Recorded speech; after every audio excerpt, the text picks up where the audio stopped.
pour parler du cerveau, essentiel.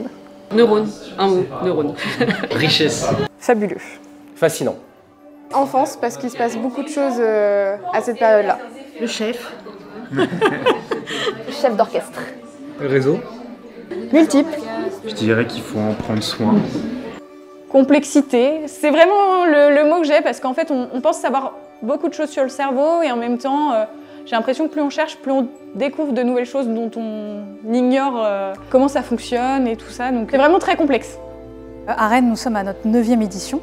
Au niveau national, c'est l'édition numéro 27 et au niveau international, c'est la 30e édition. Le cerveau, c'est effectivement un organe incroyable, fabuleux, mystérieux, nous, en tant que chercheurs, on a envie de mieux apprendre à connaître encore. Mais le cerveau, il ne fonctionne pas tout seul. Il fonctionne dans un organisme qui est composé de plein d'organes différents qui interagissent tous entre eux. Et aujourd'hui, on tend à mieux comprendre comment le cerveau interagit avec les autres organes et je pense que c'est un peu là la suite de la recherche sur le cerveau, c'est de reconnecter avec le reste du corps.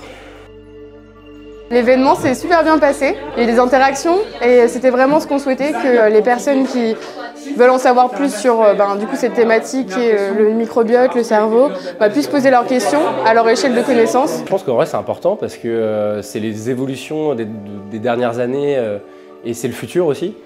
Ça fait un bon état des lieux en gros de ce qui est montré jusqu'à maintenant et de ce qui sera dans le futur mis en place. Donc ouais, non, très important.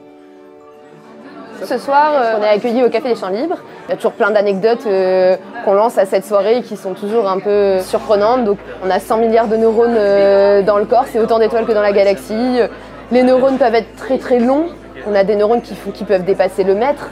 Donc c'est tout un tas d'anecdotes un peu sympas qui permettent aussi de sensibiliser sur ce sujet qui est finalement assez primordial dans notre quotidien. Nous, en tant que professionnels, le cerveau, c'est notre quotidien, donc on est extrêmement aussi motivés à partager ce quotidien avec les gens.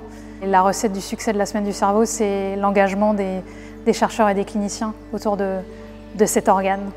On espère que vous avez apprécié cette 9e édition ici à Rennes et on vous attend nombreuses et nombreuses l'année prochaine.